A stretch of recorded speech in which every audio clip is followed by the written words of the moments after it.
A rainy finish to a great race at Richmond, Virginia. Warm weather makes for sloppy snowmobiling in Wisconsin. And the mud also takes its toll at the Big Bend Bash in Texas. All this and more today on Motorweek Illustrated. Hi, welcome to Motorweek Illustrated. I'm Dave Despain, and in the next half hour, we'll treat you to some of the most exciting action on wheels, keels, and on skis. And you'll also meet several of this week's most interesting newsmakers. We begin our tour with NASCAR's Richmond 400 in Virginia, where a rainstorm helped decide the winner. Ned Jarrett has the story. From the very beginning, the Richmond 400 was shaping up to be an eventful race.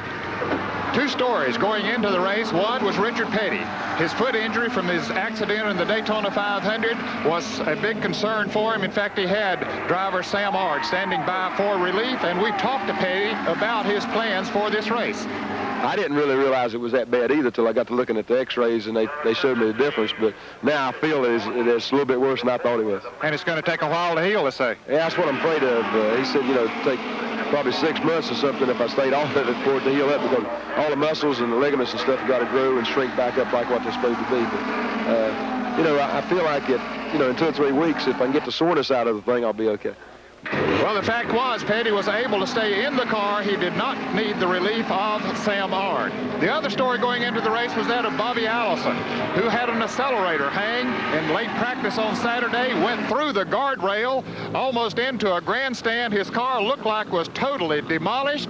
We talked to Allison just after that accident. The throttle hung partway open, and I just wasn't able to get it shut down in time. I was scrambling, but I didn't succeed, and I got into the guardrail, and the guardrail went down, and out of the park I went.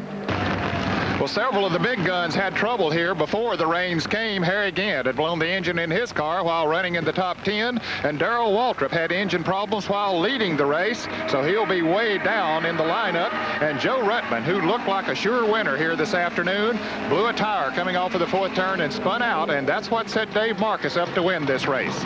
Well, Dave, you ran well all day out there, stayed in contention all the way, so it was no fluke that you won this race. No, my car was running well. It qualified well, and the car was comfortable. And that particular set of tires, the car was a little bit looser on than the others, but I had already radioed back to the pits, and as soon as we would made our next pit stop, I think we could have corrected that problem. And, it was competitive. The car ran up front. Richard Petty, of course, was able to drive the whole distance. His foot didn't give him quite as much problems as he expected. This is Ned Jarrett reporting for Motorweek from the Richmond Fairgrounds Raceway in Richmond, Virginia. One of the early retirements at Richmond, Gary Ballou, indicted last week in a dope smuggling scandal involving several racing people. Question: should an indicted driver be allowed to race? NASCAR's answer: yes. And we quote, "Our knowledge is limited to our drivers' racing activities." And Motorweek will buy that. Innocent until proven guilty is still a very basic American premise, and an indictment is not the same thing as a conviction. Final word now on Bobby Allison's lost bumper in the Daytona 500. You'll recall Cale Yarborough's crew chief charging that was no accident. Well, WSOC sportscaster Harold Johnson got these shots that clearly show how Yarborough's front bumper scraped Allison's right rear, then peeled away that offending bumper. Gary Nelson, Allison's crew chief, says Bobby had no incentive to lose the bumper on purpose. Well, you're right. His brother was maybe 10 cars back or 15 cars back, and, nobody, I don't think anybody in their right mind would intentionally risk anybody's life to gain a win. Late model stock car racing, bread and butter to you Saturday night fans. But as sometimes happens, the driver we went to see was stuck on the sidelines, holding the trouble light for the pit crew. Texas teenager Robin McCall stars in a family-backed racing team, and she's a senior in high school. Dad concedes a class ring and yearbook might be more traditional gifts. Well, she's getting a class ring and a yearbook, but we enjoy doing this. It's a lot of fun. We started racing quarter midgets, and it was really just a sport, family sport, and just one thing's led to another, and here we are. Does the attention of being a teenaged woman racing star get to Robin? I like people, and I like to meet the people in the stands and stuff, and and I like to race, and, you know, I just like everything about racing. How about racing with the guys? Does Robin ever get better treatment than, say, a Dick Trickle? No, they treat me just like another driver, and that's the way I want it. You know, I'm just another driver out there just like anybody else. Every professional racer's goal is to get paid well for driving. At Daytona 2 weeks ago, Robin signed a big contract with stock car backer Jim Stacy. She's aiming for the Daytona and Indy 500s, where Janet Guthrie broke the feminine barrier. Is McCall trying to follow Guthrie's tire tracks? No, not really. I just want to, you know, make my own tracks, or what, if you know what I'm saying. Yeah, I think we do, Robin. And I predict that we're going to hear a lot more about that lady. We'll be right back. If your motoring tastes favor keels rather than wheels, you'd have loved last week's Miami Boat Show. Let's have a look.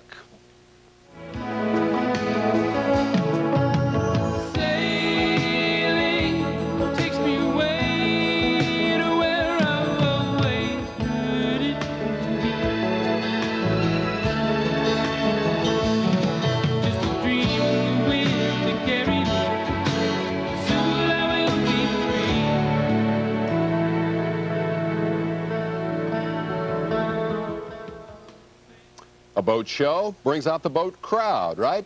Well, the APBA's Unlimited Hydroplane Racers held their annual bash in Miami last weekend.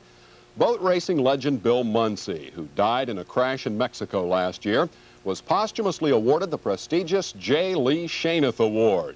And Dean Chenoweth took home the most gold, National Driving Champ, and the Navy Admiral Cup. That's a fast qualifier trophy. Boat owner Bernie Little and the Miss Budweiser team grabbed both the national and world championship trophies. A month ago at Eagle River, Wisconsin, 35 below zero, perfect weather for the World Snowmobile Derby. But last weekend, at the 300-lap finale of the enduro racing season, Mother Nature pulled a fast one. 40-degree temperatures turned the icy track to slop. They had to blade it every 100 laps. Pit stops included changes of skis ground down from plowing the mud. Rob Diamond of Lapeer, Michigan won the thing by 3 laps on his Team Budweiser Skidoo. His only real concern, keeping cool in the warm weather. Most of the credit goes to my dad and my mechanics, because we knew it was going to get bad. We'd have overheating problems, and so we worked all night and putting extra additives on it to keep it cool. And it never ran hot all day. It just ran like a dream. For a muddy afternoon's work, he collected $6,000, a brand new sled, the Enduro Season Point Championship, and Motorweek's congratulations. Golden State Motocross Series, final round, Lake Madera, California, last Sunday. Number 7, Donnie Hansen, takes the lead from the drop of the gate. Hansen, the hottest thing in motocross right now. And the win in that class wrapped up the 250cc class title. In the 125 division, Johnny O'Mara won Sunday. He's the first rider to go undefeated in winning the series class. And 500cc class champion Brad Lackey also wrapped up his title with a win on Sunday. Back in just a moment with the opening of the pro rally season. Spring must be coming. There's mud everywhere in this show. Don't let this little bit of dust fool you. Last weekend's 25th Big Bend Bash down in Texas was a quagmire. This was the first event of the pro rally season. It drew racers from New York to California, plus New Zealand. The iron ranged from a Kelmark kit car to an International Scout. Now, desert races are always hot and dusty, right? Wrong. A Texas gully washer gave all those Big Bend bashers out there absolute fits.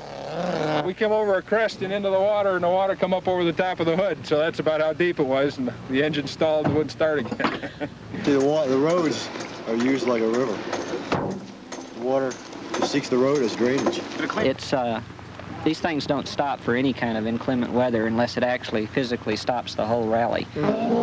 In the finest spirit of rallying, the survivors splashed on. John Wolfe in a Peugeot dominated the early going. Then defending series champ John Millen of New Zealand led for a while in his Mazda, with New Yorker Bruno Kreibisch and Washington, D.C.'s John Woodner hot on his heels. Now the real drama The front runners headed for the mountains, trying desperately to beat the rising floodwaters. Leader Millen got stuck, couldn't budge, appeared to be out of the race. Second place man Krybisch came roaring up, plunged in, and sailed right through the water. But rather than racing on to an easy victory, Krybisch stopped, threw Millen a rope, pulled him out, and got him on his way. And now here's the irony. So many competitors got stuck in that same crossing that officials threw that section out for purposes of scoring. In the final section, Krybisch had a flat tire and fell to third. Millen came home a winner after all. What a story down in Texas. Well, last weekend, Can-Am Road Racing took in European Group C cars, lock, stock, and turbocharger. That moves the Sports Car Club of America closer to becoming the power in international racing here in the United States. What's more, the Can-Am will compete head-to-head with IMSA's Camel GT Series. IMSA's John Bishop, though, flatly denies that his organization wants a $100,000 GT purse from any track that plans to run an event from each of those two series. I don't think we've heard the last of that story. John DeLorean is holed up in New York this week. He's looking for money to keep his car company alive. And Lee Iacocca, meanwhile, says Chrysler Corporation is doing just fine. Iacocca says a lot of automakers are going on the ropes in the next few years, but he says Chrysler won't be one of them. In the 50s and 60s, those halcyon days of high performance, factory racing teams wrote glorious chapters in American motorsports. In the 70s, factory racing took a back seat to emission controls and fuel economy. Now the factories are back in racing, and Ford's Michael Kranofus says the emphasis is on new technologies. The biggest breakthrough in order to get, for instance, the fuel consumption down is aerodynamics, and that plays a very, very substantial role in racing. All the computer stuff, the electronic stuff, which is supposed to come into the engine technology, we will be front runners. The graphite stuff, for instance, on the structural areas on a car, or for instance, we will have in a test program running a graphite drive shaft. Whether or not your next street car has a graphite drive shaft, Ford star driver Rick Mears predicts star-spangled success for his team. They're wanting to get back into the swing of things and show that, you know, an American driver, an American team, an American car can compete with the Europeans, and that, you know, they can get the job done, and that's basically what they're out to do. General Motors' return to racing benefits Grand National stock car champion Darrell Waltrip, who has definite ideas about why factories go racing. Anytime you got something to prove, a product, and in this case it's an automobile, there isn't any better place in the world to prove it than right out here at Daytona or any speedway around the countryside. When you can put your Buick Regal or your Ford Thunderbird or your Pontiac or whatever on the racetrack and it wins races, it sells cars. Since they left the racing scene, the factories have given us cleaner air and better mileage. I think we can all agree that's good. But Ford's Kranofus knows we also gave up something very important. A substantial part of what driving means is gone away, and that is the fun aspect of driving a motor car. And this is part of our role. It's not only motor racing what we are doing, it's also going to be doing specialty cars, which exactly are supposed to provide what I just said, fun back into driving. Anything that puts more fun into driving gets Motorweek's vote. The West Coast open-wheel dirt racing season kicked off last weekend, the midwinter sprint car and super midget championships. Historic Ascot Park is famed for its slide-'em sideways action. Leland McSpadden led all the way in the midget race. Ron Schumann pushed him to the last lap and then dropped out. The field shattered 3 track records along the way. Chuck Gurney, the sprint car winner, and that event was a warm-up for next week's CRA opener in El Centro, California. In a moment, we'll be back to preview this weekend's action. The biggest motorcycle road race in the world runs next Sunday. Here's the kind of action you'll see in the Daytona 200. These riders turn 180 miles an hour on the High Bank Superspeedway, gear down to 45 miles an hour in the tight road course corners, and throw their machines around like they were mini bikes. And 2 of the guys who do this better than anybody else in the world are with us right here tonight at Motorweek Illustrated. On my immediate right is Freddie Spencer. He's led the race the last 2 years, blown up his motorcycle. In fact, he's led every lap that he's ever run at Daytona. Freddie, good to have you with us. Thanks a lot. On his right is Dale Singleton, and in the last 3 years, Dale has won the race twice and has finished second once. It's a pretty remarkable record of consistency. Freddie, we'll start with you. What have you been doing wrong? I mean, what's the problem? Well, I'm not sure. In 1980, I was leading the race, and the race got stopped on lap 9, and we think some sand got into the engine because it started raining. And I'm not really sure. Last year, I was leading the race, and the engine was running really rough at the start, and a racing engine won't finish, you know, running really bad. And it broke again. This year, hopefully, 3's a charm. First time, you were only 10 laps from the finish when it quit. You would have been the first rookie winner in I don't know how many years. Yeah. Dale, the question to you, obviously, is what have you been doing right? You've won it 2 out of 3 years. Well, Dave, I think my success in Daytona has always been the kind of strategy that I set, you know, at the beginning of a race, and I have to give a lot of credit to my pit crew. They've given me really good pit signals and things like that, and in a 200-mile race, a long, grueling one like Daytona, the pits signals are very important. Fuel stops are important, and we just had a good program. We've put the bike together properly every year, and we've went down and, as they say in the press, we've brought home the bacon. Well, that's my next point. I think you're holding out on me a little bit here. I know the pit crew is important, but you've got a pig that has a lot to do with your success. Tell me that story. Well, that's really a long story, Dave, but to shorten it up, this pig business got started when I first became known on the national circuits, and they called me a pig farmer because I'm a down-home southern boy. But my dad did actually have a few pigs one year, and one day one guy said, "Singleton, you're really a pig farmer." So when that got in the press and everything, it was a nickname for a long time. So I decided just to live up to my nickname, and I took a pig to Daytona with me in 1979. And now here, going on into 82, we're at Elmer 4 version now, and we're looking for our 4th visit to the winner's circle. 3 pigs and 3 victory circles isn't bad. One of the stories in this race is going to be the tremendous variety of equipment that we're going to see. Freddie, a contrast, you're on a factory racing team, you get paid a salary to ride for Honda and on a very sophisticated motorcycle. Tell me about that. Well, this year's machine is a new version of what the public will see in the future. And that's one important thing about being a factory rider like myself. You know, part of the racing is testing new equipment that goes into production machines. And the new bike, contrary to last year, has a lot of power. Last year, one of the things I do is jump out into the lead, hopefully build up an advantage so that the guys in the back, you know, couldn't catch me. This year, it's going to be a lot different. We've tested, and the bike runs really well. It's very reliable, and we hope to win the race. Dale, on the other hand, you've got a 180-mile-an-hour antique there, don't you? Yeah, basically, Dave, that's true, because being a privateer, you know, there's very limited available equipment that we can actually go out with our sponsorships and buy. And I'm using a bike that's actually was designed in 1977, and there's not been any updates or any improvements made other than what limited things that we can do in our workshop. And but we still think we have a fairly competitive ride, but we're just going to go down and try to, you know, basically do what we've done the last 3 years. Sounds good. Spencer on a Honda and Singleton on a Yamaha, running 1-2 maybe. Good luck to both of you in the Daytona 200. Okay? Thanks a lot.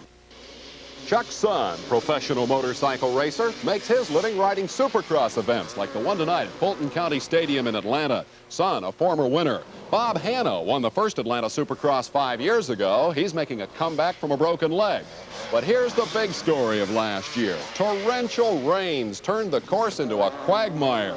Laundry bills for the racing teams equaled the national debt, and they still had a near sellout. Here's wishing them better weather for tonight over at the stadium. Incidentally, we'll telecast that event next week on Superstation WTBS. 4:35 to 5:35 Eastern is the air time. The Grand National Stock Cars run at Rockingham, North Carolina tomorrow. Last year's race set a record for wrecks, and this one's worth watching. That's Lake Speed in trouble. Ricky Rudd trying everything to keep him running into him. Watch Speed lock the brakes right there. That brings the car down onto the apron and sort of out of harm's way. The problem is he's headed straight for the inside rail. So back on the brakes, lock it up again. The front end slews around, and Speed, with a fine bit of driving, doesn't even scratch the paint job. These cats can drive. Grand National standings, Bobby Allison, of course, the Daytona 500 winner. Back in the second 5 in that top 10, you're going to find some people that could very well figure in this point chase before the year is over. Now, they've already qualified up at Rockingham, and to get a report on that, let's go to Bob Varsha. Dave, qualifying for the Carolina 500 saw Benny Parsons grab the pole in his J.D. Stacy Pontiac for the second time in 3 races. Joe Ruttman also furthered the Stacy cause, working his way onto the front row. But the real story is the weather. Today, action was completely rained out, and if the rains persist, NASCAR could postpone the event by a week. But tonight, the rains won't stop the Atlanta Supercrossers. Watch that action next Saturday on the Superstation at 4:35 p.m. Dave? Let's go to one of our favorite departments here on Motorweek Illustrated. The challenging world of pro rallying has the distinction of producing our champion spark plug racer of the week. The Big Bend Bash rally in Texas was a soggy torture test. So many people broke down, stuck, and out of luck, they considered sending out the guard to look for survivors. But amid all that gloom, New York Porsche dealer Bruno Krybisch was a shining light. Well, the rain, you know, it was like little rivers we went through. At one time, it was up to here. There's no more horn, and oh, it's coming back. Bruno had his first rally victory ever, all locked up, then stopped to pull John Millen out of the mud, and Millen went on to win. Thank Bruno for a tow out of the water. I'll send you some new clutch linings later on. For 8 years, week after week, with his own money, Bruno has strived to win. This third-place trophy wasn't very big, but good Samaritan Bruno Krybisch is a winner in our book. He's the essence of sportsmanship, and we're proud to name him Champion Racer of the Week. Finally tonight, Bill Muncy, boat racer, had a premonition about that fatal crash last summer. He told his wife, Fran, to keep that boat in competition. But the Atlas Van Lines people, shattered by Bill's death, pulled out. Then last week in Miami, this announcement. We've got to stay in. We've got to perpetuate the spirit. That's what Bill would want. It was because of her that our company is determined to stay in and give its full import and support to this great sport of ours. And I think history of the United States often has repeated this thing, that when the men didn't have the strength, the women of our nation had the strength to step up and be counted. And this is the true spirit of Fran Muncy. Thank you. Fran Muncy, quite a lady. Well, that's the show for tonight. We're out of time. Hope you enjoyed.